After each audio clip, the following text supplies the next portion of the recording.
जब भक्त के लिए महाकाल ने भस्म कर दिया था काल को। महाकाल शिव की महिमा अपरंपार है। उन्हें प्रसन्न करने के लिए किसी खास प्रयास या पूजा पाठ की ज़रूरत नहीं होती, बल्कि सच्ची श्रद्धा और पूरे मन से किया गया प्रयास आपको भोलेनाथ की कृपा का पात्र बना सकता है। शायद यही वजह है कि अपने भक्तों के लिए महाकाल ने काल तक को भस्म कर दिया था। ऐसी ही एक कथा मिलती है हमारे धार्मिक ग्रंथों में, जिसे हम आपके साथ शेयर कर रहे हैं। मान्यता है कि भक्तों का चरित्र पढ़ने और सुनने से भोलेनाथ की असीम कृपा और पुण्य की प्राप्ति होती है। तो आइए जानते हैं। स्वयं महाकाल के पुत्र कार्तिकेय ने सुनाई यह कथा। भक्त के प्रति महाकाल की अगाध आस्था की जिस कहानी का हम जिक्र कर रहे हैं, वह स्वयं भगवान कार्तिकेय ने संतों को सुनाई थी।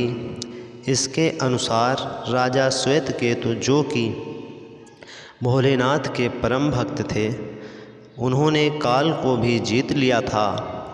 राजा श्वेतकेतु सदाचारी, सत्यवादी, धर्म के मार्ग पर चलने वाले सूरवीर और प्रजापालक थे।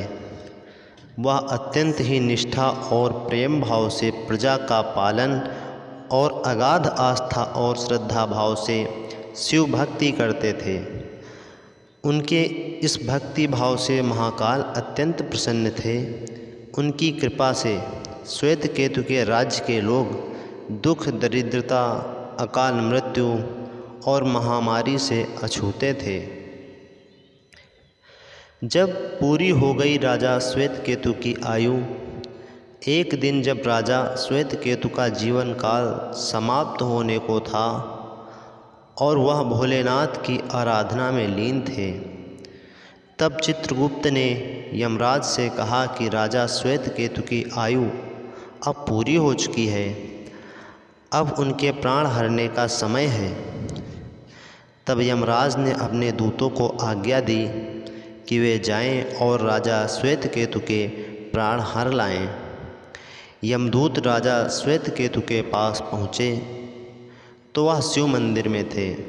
दूत बाहर ही खड़े हो गए। श्वेतकेतु गहरे ध्यान में थे। बहुत देर हो गई, ना श्वेतकेतु का ध्यान टूटा, ना यह दूत हिले। दूत बिना अपना काम किए खड़े रहे। जब वे वापस नहीं पहुँचे तो यमराज ने विलंब होते देखा तो कालदंड संभाला और खुद चल पड़े।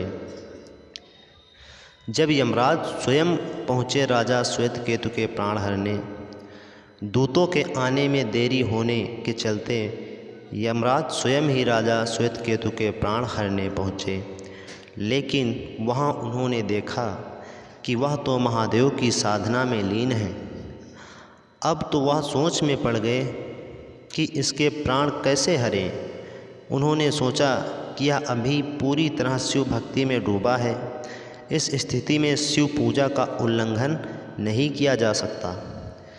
तब वह भी बाहर खड़े हो गए। उधर जैसे ही काल को इसकी सूचना मिली तो उन्होंने तलवार निकाली और शिव मंदिर में जा घुसे। काल ने देखा कि राजा श्वेतकेतु अभी भी भगवान शिव के लिंग स्वरूप के सामने बैठे ध्यान मग्न हैं। वह झपट कर आगे बढ़ा और जैसे ही उसने राजा श्वेतकेतु का सिर काटने के लिए तलवार उठाई, शिव ने अपना तीसरा नेत्र खोलकर काल की ओर देखा। तब शिव जी के तीसरे नेत्र से ऐसे भस्म हुआ काल। भोलेनाथ का तीसरा नेत्र खुलते ही काल वहीं राजा श्वेतकेतु के सामने जलकर भस्म हो गया। थोड़ी देर बाद जब राजा श्वेतकेतु का ध्यान टूटा, उन्होंने अपनी आंखें खोली तो राख में बदल चुके काल को देखा। उन्हें चिंता हुई कि यह कौन है और क्या है। श्वेतकेतु ने भगवान शिव से पूछा, हे भोलेनाथ, ये किसकी राख है? इसे किसने और क्यों जलाया? तब भोलेनाथ ने बताया कि यह काल था जो कि तुम्हारे प्राण हरने आया था। तब राजा श्वेतकेतु को काल ने लगाया गले। राजा श्वेतकेतु ने कहा कि हे महाकाल, या तो आपकी आज्ञा से तीनों लोक में विचरता है, लोक को नियंत्रण में रखता है, इसी के भय से तो लोग पुण्य कार्य करते हैं।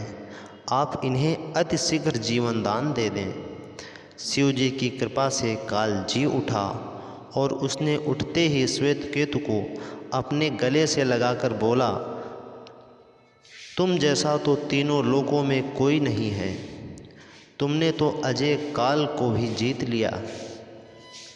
तब काल ने कहा कि इनकी नहीं होगी अकाल मृत्यु। जीवन दान पाकर काल और यमराज ने कहा कि ऐसे जातक जो शिव जी के परम भक्त हैं, सच्चे मन और पूरी श्रद्धा से महाकाल की पूजा में लीन रहते हैं, सिर पर जटा और गले में रुद्राक्ष पहनते हैं, विभूति का त्रिपुंड ललाट पर लगाते हैं और पंचाक्षर मंत्र का जाप करते हैं, उन्हें कभी भी अकाल मृत्यु का ग्रास नहीं बनना पड़ेगा। कथा के अनुसार इस आशीर्वाद के बाद श्वेतकेतु ने लंबे समय तक राज किया और फिर महाकाल की कृपा पाकर उनमें ही विलीन हो गए। दोस्तों, अगर आपको हमारी वीडियो पसंद आई हो तो चैनल को सब्सक्राइब अवश्य करें। धन्यवाद दोस्तों।